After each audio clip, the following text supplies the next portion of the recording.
Hello guys. आज हम solve करने वाले हैं लीड कोड का क्वेश्चन नंबर 189, जो कि कहता है रोटेट एन एरे। एक एरे को हमको रोटेट करना है। अब रोटेट कैसे करते हैं मैं आपको बताता हूँ।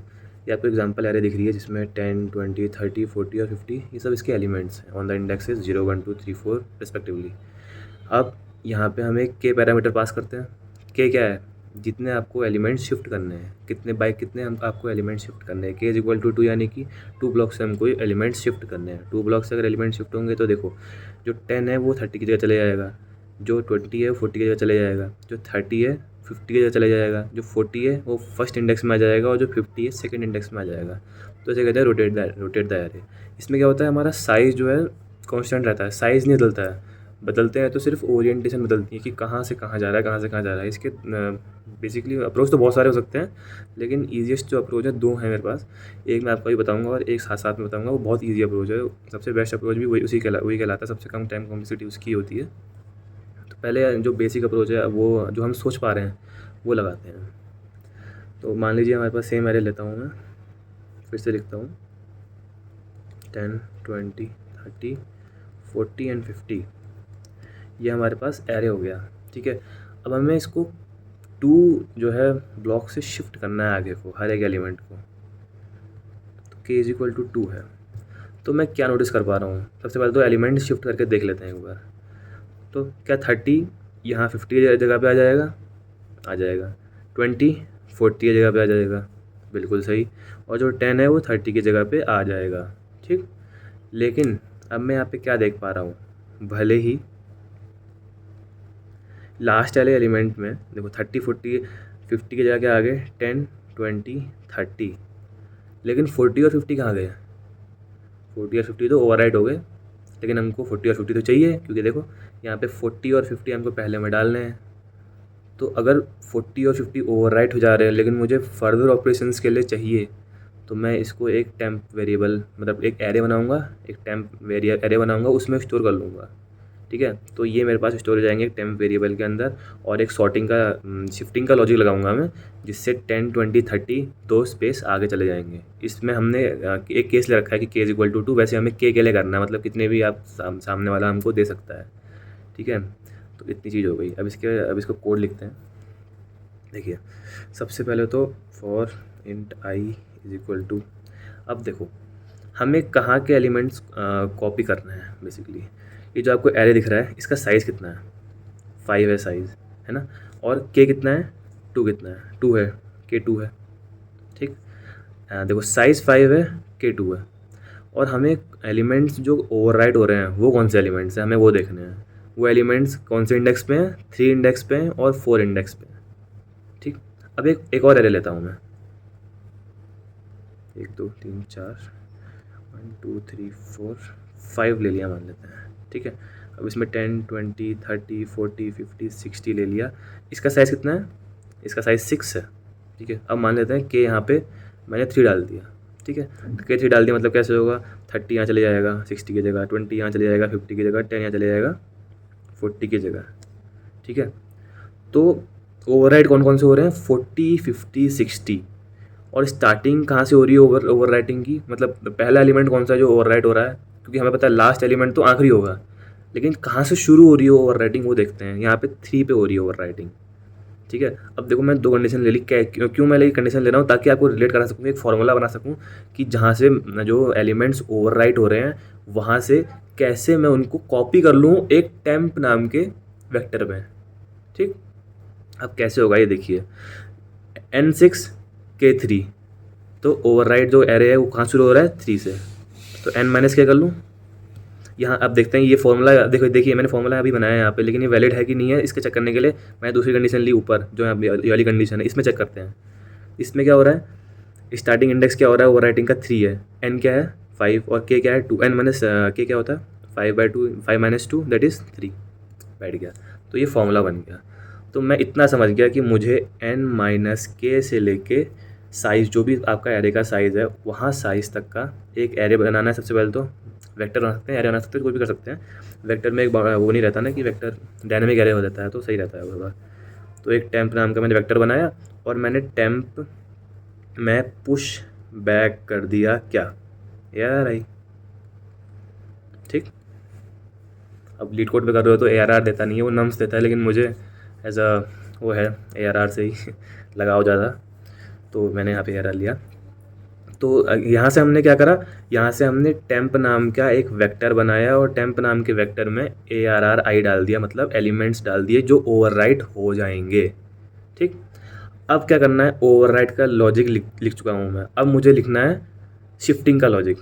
अब शिफ्टिंग का लॉजिक कैसे लिखेंगे, शिफ्टिंग के लॉजिक के लिए देखो, अगर एलिमेंट मैं पीछे से शुरू करूँगा, जैसे मान लो मैं 0 को 3 दे दिया, मतलब जो 0 इंडेक्स पे है उसको मैं 3 इंडेक्स पे ले गया, फर्स्ट इंडेक्स को 4th इंडेक्स पे ले गया, सेकंड इंडेक्स को 5th इंडेक्स पे ले गया। अगर मैं लेफ्ट टू राइट जाता हूँ तो एक केस है, जैसे कि यहाँ पे वाला केस है, यहाँ पे 30 जो है ओवरराइट हो जाएगा, 10 यहाँ पे भी आ जाएगा और 10 यहाँ पे भी आ जाएगा, तो एक वो हो जाएगा, थोड़ा सा सेगमेंटेशन फॉल्ट तो नहीं कह सकते, लेकिन दिक्कत आ जाएगी आउटकम में, आउटपुट में, ठीक है। तो क्या करते हैं हम, राइट से लेफ्ट जाते हैं। राइट से लेफ्ट कैसे जाएंगे, देखिए, जैसे कि हमें शिफ्ट करना है, यहाँ पे शिफ्ट करना है एरे 1 2 3 4 10 20 30 40 50, मान लीजिए एक एज इक्वल टू 2 से शिफ्ट करना है, तो मुझे क्या करना है, 30 को 50 में भेजना है, 50 की जगह 30 आ जाएगा, 40 की जगह क्या आ जाएगा, 20 आ जाएगा, 10 की जगह 30 आ जाएगा। वही मैं कह रहा था यहाँ पे, देखिए अगर मैं यहाँ पे पीछे से आगे शुरू करता तो 10 यहाँ पे भी आ जाता, ठीक है। तभी मैं राइट से जा रहा हूँ, राइट से देखिए कैसे हो रहा है, 50 को 30 की जगह भेज दो, 40 को 20 की जगह भेज दो और 30 की जगह 10 भेज दो, ठीक है। अब ये कैसे होगा, देखिए, क्या मेरा लास्ट जो इंडेक्स है int I is equal to n-1, यानी कि साइज -1, ठीक है। और कब तक चलाता हूँ उसे, चला देते हैं ग्रेटर देन 0 तक चला देते हैं, i++ कर देते हैं, ठीक है। अब यहाँ क्या होगा, ARR जो I है वो हो जाएगा ARR I - KK, ठीक है। अब इसमें भी एक दिक्कत है, वो क्या दिक्कत है आपको बताऊंगा मैं। ये जो कंडीशन लिखी है ना मैंने, ये कैसे वर्क करेगी देखते हैं। ये एरे लेते हैं, ठीक है। तो पहले क्या हो जाएगा, साइज़ देखिए क्या है, साइज़ यहाँ पे 4 है ना, और चलेगा 0 इंडेक्स तक चलेगा, ठीक है। अब क्या होगा देखो, अब मैंने मान लेते हैं हाँ 2 हमको एलिमेंट शिफ्ट करने हैं, ठीक है। तो क्या है यहाँ पे, आई क्या है, साइज़ क्या है, 4 हो गया, ठीक है। तो यहाँ पे i इज इक्वल टू 4 से शुरू होगा, तो क्या होगा देखिए, पहले 4 आएगा, तो 4 में 2 आएगा, ठीक है, चल गया।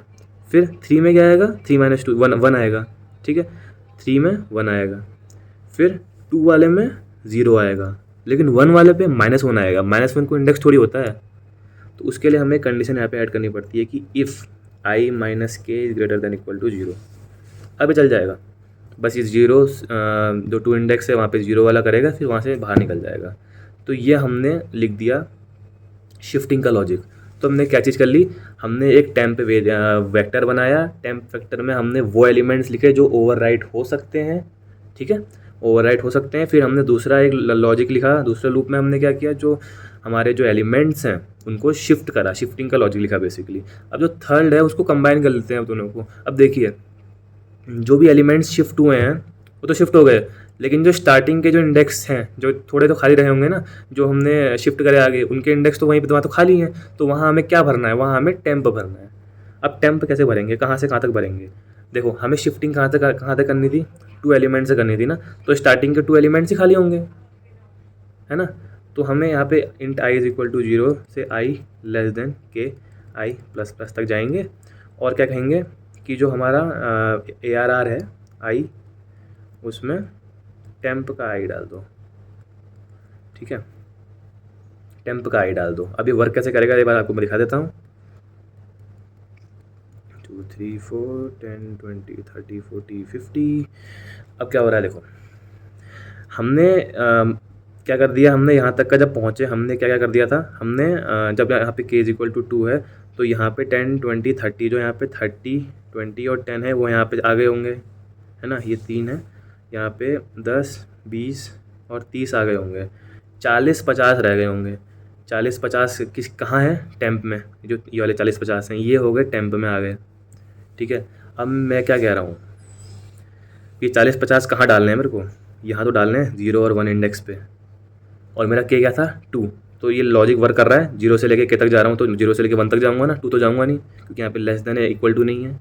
तो 0 और 1 पे मैं क्या कह रहा हूँ, जो टेम्प के जो तुम्हारे टेम्प के अंदर है 30 40 और 50 है, वो तुम ARR में डाल दो। क्यों? क्योंकि ARR में कोई है ही नहीं वहाँ पे, ठीक है। तो यहाँ पे 40 और 50 आ गया।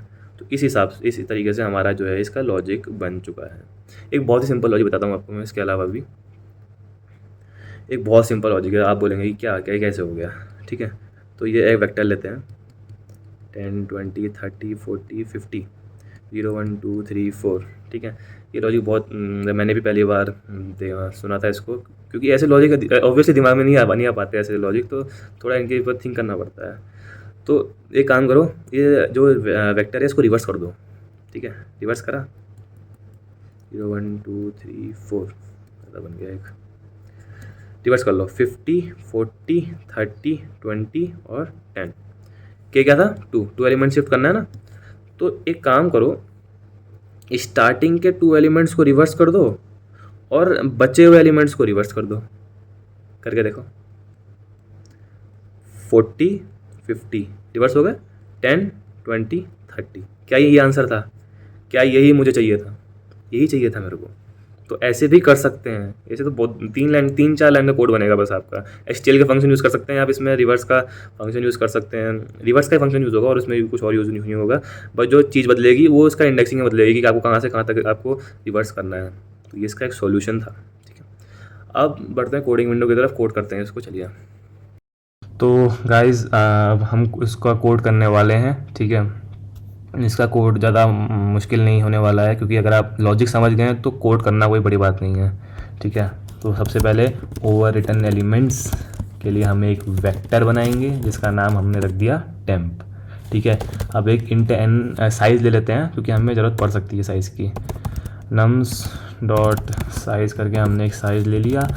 अब हम टेम्प में वो एलिमेंट्स डालेंगे जो ओवरराइट हो जा रहे हैं, जो इनको स्टोर करने की ज़रूरत है। तो ये n - के, मैंने आपको लॉजिक समझा दिया था इसके बीच का, तो मैं अभी सीधा लिख दे रहा हूँ नम्स डॉट साइज़। अगर आपको लॉजिक समझ में नहीं आ रहा है, इसका मतलब आपने वीडियो नहीं देखी सही से, तो फिर से वीडियो देखिएगा, ठीक है। अब क्या कर रहे हैं, हम टेम्प में पुश बैक कर दे रहे हैं। पुश बैक आपको पता होना चाहिए पुश बैक फंक्शन क्या करता है।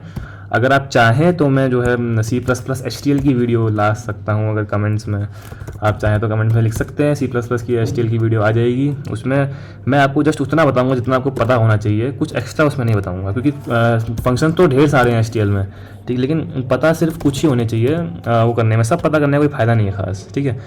तो वहाँ छोड़े। अब देखिए टेम्प हमने ओवर रिटन एलिमेंट स्टोर कर लिया। अब क्या करेंगे हम, अब शिफ्टिंग का लॉजिक लगाएंगे, है ना। n-1, और जब तक i > 0 होगा तब तक का i माइनस करते रहेंगे। और इफ़ i - k > 0, ये कंडीशन क्यों लगी मैंने आपको बताया, क्योंकि नेगेटिव इंडेक्स एग्जिस्ट नहीं करता है। नेगेटिव इंडेक्स नहीं हम यूज़ करते हैं, और नेगेटिव इंडेक्स करने का कोई पर्पस भी नहीं है, कोई इसका सिग्निफिकेंस भी नहीं है, ठीक है। i - k ये हो जाएगा, ठीक है। ये हमने उसका शिफ्टिंग का लॉजिक लिख दिया, ये शिफ्टिंग का लॉजिक लिख दिया हमने। और जो ये वाला लॉजिक लिखा, ये हमने क्या करा, हमने जो ओवरराइट वाले एलिमेंट्स जो हैं उनको स्टोर करा, उनको स्टोर कर लिया ओवरराइट होने से पहले, ठीक है। शिफ्टिंग का लॉजिक लिख चुके हैं। अब हम लिखेंगे कॉपी का लॉजिक। कॉपी क्या करना है हमें, जो हमने ये जो ओवरराइट वाले एलिमेंट को एक स्ट्रिंग जो हमने एक एरे में जो वेक्टर जो है यहाँ पे उसमें स्टोर कर रखा है, उसको हम कॉपी करेंगे। किसमें? नम्स में करेंगे, क्योंकि नम्स में तो ऑलरेडी शिफ्ट हो गए, तो वहाँ की एरिया खाली हो गया। आपको मैंने बताया था ना ड्रैगन करते हुए।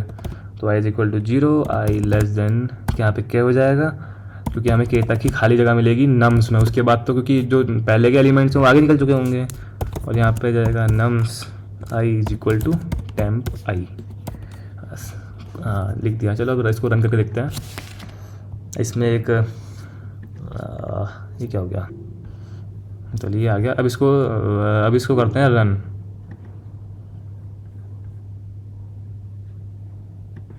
देखिए सब हो रहा है, एक्सेप्टेड हो गया, रन टाइम 0 मिलीसेकंड हो गया। अब इसको सबमिट करके देखते हैं एक बार, हाँ देखते हैं क्या होता है। हाँ सबमिट नहीं हुआ। अब सबमिट क्यों नहीं हुआ, यह बहुत अच्छा इसका रीज़न है। अब मान लीजिए आपके पास एक एरे है 5 साइज का, ठीक है। अब मान लीजिए अगर आपने वो एरे 5 बार रोटेट कर दिया तो क्या होगा, क्या मुझे वही एलिमेंट वही एरे दोबारा मिल जाएगा क्या, जहाँ पे वो एलिमेंट रोटेट हुए थे वहीं पे फिर से क्या वो एलिमेंट आ जाएंगे क्या, आ जाएंगे। तो इसके लिए यहाँ पे एक बहुत इंपॉर्टेंट लाइन इस क्वेश्चन में जो है ऐड होती है, जो है k इज इक्वल टू के मॉड्यूलो n, ठीक है। ये लाइन क्या होती क्या कहती है कि अगर एलिमेंट्स जितने नंबर ऑफ एलिमेंट्स हैं, साइज जितना है, अगर उतनी बार रोटेट कर रहे हो तो हमें फिर से वही एरे मिल जाएगा, वही वेक्टर मिल जाएगा। यही इसमें मेन खेल है, ठीक है। तभी एक्सेप्ट नहीं हो रहा था, अभी सबमिट दबाऊंगा एक्सेप्ट हो जाएगा, देखिए ये देखिए एक्सेप्ट हो गया, ठीक है। तो इस प्रकार हमने वाला क्वेश्चन भी कर दिया। और अगर कोई आपके सजेशंस रहेंगे तो कमेंट्स सेक्शन में लिखिएगा। कुछ अगर आप कुछ और सीखना चाहते हैं तो मैं वो भी लाऊंगा, वेब डेवलपमेंट में भी सीखना चाहते हैं तो मैं वो भी लाऊंगा। अभी मैं तो कॉलेज का एक छात्र हूँ तो थोड़ा मेरे को भी अपना टाइम निकालना पड़ता है। तब तक के लिए see you, goodbye, thank you for watching.